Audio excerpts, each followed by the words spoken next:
আমার প্রিয় মাধ্যমিক ২০২৫ সালের পরীক্ষার্থী ভাই বোনেদের জন্য বাংলার কোনি উপন্যাস থেকে মাধ্যমিকে ও টেস্ট পরীক্ষায় আসার মতো অতি সম্ভাবনা উজ্জ্বল সেই রকম কিছু অতি গুরুত্বপূর্ণ প্রশ্ন আজকের এই ভিডিওতে তুলে ধরব। এই প্রশ্নগুলি নির্মাণে ও রূপায়ণে আমাদেরকে ভীষণভাবে সহযোগিতা করেছেন বিশিষ্ট বাংলা শিক্ষক পলাশ সরকার স্যার। স্যারকে অসংখ্য ধন্যবাদ জানিয়ে শুরু করছি আজকের এই ভিডিও। ভিডিও শুরু করার পূর্বে তোমাদেরকে একটা কথা বলে দিতে চাই, অবশ্যই এই ভিডিওটিকে প্রথম থেকে শেষ পর্যন্ত দেখবে, তাতে তোমারই লাভ হবে। আর একটা ছোট্ট রিকোয়েস্ট করব, অবশ্যই এই ভিডিওতে একটি লাইক করে দেবে, চ্যানেলে নতুন হলে চ্যানেলটিকে সাবস্ক্রাইব করে আমাদের পাশে থাকবে। তাহলে শুরু করা যাক। ভাই বোনেদের উদ্দেশ্যে প্রথমেই একটা কথা বলে দিতে চাই, দেখো লেখার মান খুব একটা ভালো নয়, তোমরা অনেকেই হয়তো লেখাটাকে ভালো করে বুঝতে পারছো না, সেই জন্য আমি প্রত্যেকটা প্রশ্ন ধরে ধরে তোমাদেরকে কিন্তু বলে দেবো এবং প্রশ্নের মান কত সেটাও বলে দেবো, সেই জন্য অবশ্যই দেখতে থাকো। তো মাধ্যমিক 2025 সালের জন্য কোনি সাজেশন। প্রথম প্রশ্ন, লাইন তোলা প্রশ্ন, তোর আসল লজ্জা জলে আসল গর্বও জলে।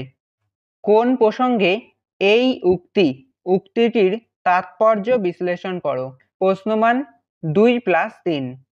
এই প্রশ্নটা তোমাদের মাধ্যমিক 2025 সালের টেস্ট পরীক্ষা এবং ফাইনাল পরীক্ষার জন্য খুব গুরুত্বপূর্ণ। দেখো 4টে স্টার মার্ক দেওয়া হয়েছে, খুব ভালো করে রেডি করবে।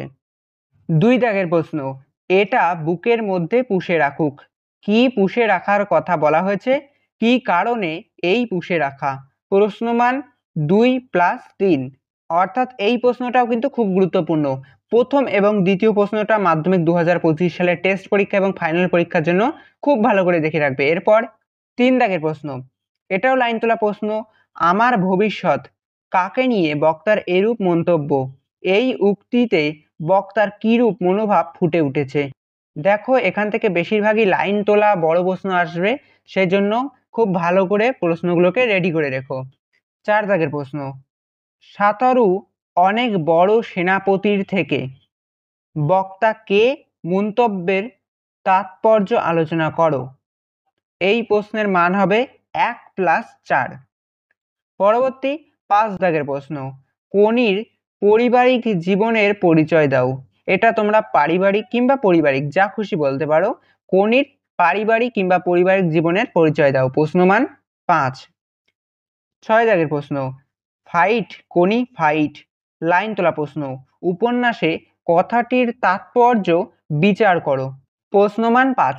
দেখো এখানে যে কটা প্রশ্ন বলা হবে প্রত্যেকটা প্রশ্নের মানই কিন্তু 5 মার্ক করে, প্রথমে আমি বলে দিলাম। তো দেখো 6 দাগের যে প্রশ্নটা বললাম 3টে স্টার দেওয়া আছে, খুব ভালো করে রেডি করবে কিন্তু।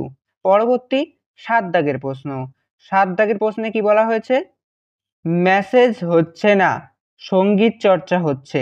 কে বলেছে, কাকে বলেছে, তার মেসেজ পদ্ধতিগুলির বর্ণনা দাও।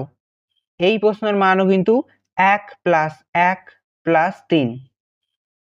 পরবর্তী 8 দাগের প্রশ্ন, এটাই একদম শেষ প্রশ্ন, খুব গুরুত্বপূর্ণ, ভেরি ভেরি ইম্পর্টেন্ট কিন্তু দেয়া আছে। 8 দাগের প্রশ্ন, দেখো ভেরি ভেরি ইম্পর্টেন্টও দেয়া, স্টার মার্কও দেয়া, খুব ভালো করে রেডি করবে। কোনি উপন্যাস অবলম্বনে ক্ষিতিশ সিংহের চরিত্র আলোচনা করো। এটাই ছিল আমাদের কোনি উপন্যাস থেকে একদম শেষ গুরুত্বপূর্ণ প্রশ্ন। তোমরা কিন্তু অতি অবশ্যই এই 8 দাগের প্রশ্নটা মাধ্যমিক 2025 সালের বাংলা পরীক্ষার জন্য খুব ভালো করে রেডি করে রেখো। তাহলে বন্ধুরা এই যে 8টি প্রশ্ন ভিডিওর মধ্যে বলা হলো, প্রত্যেকটি প্রশ্ন গুরুত্বপূর্ণ, খুব ভালো করে রেডি করবে। এছাড়াও বারবার করে পলাশ স্যার বলে দিয়েছেন তোমরা চেষ্টা করবে কোনি উপন্যাসটা যেটা রয়েছে তোমাদের বই, পাঠ্য বই, সেটা খুব ভালো করে পড়বে। ছাত্রছাত্রী ভাই বোনেরা তোমরা অবশ্যই আমাকে কমেন্ট করে জানাও তোমরা এর পরবর্তী দিনের ভিডিও কি বিষয় নিয়ে দেখতে চাইছো। ভিডিওটি শেষ পর্যন্ত দেখার জন্য তোমাদের প্রত্যেককে জানাই থ্যাংক ইউ সো মাচ। দেখা হচ্ছে পরবর্তী একটা নতুন ভিডিও।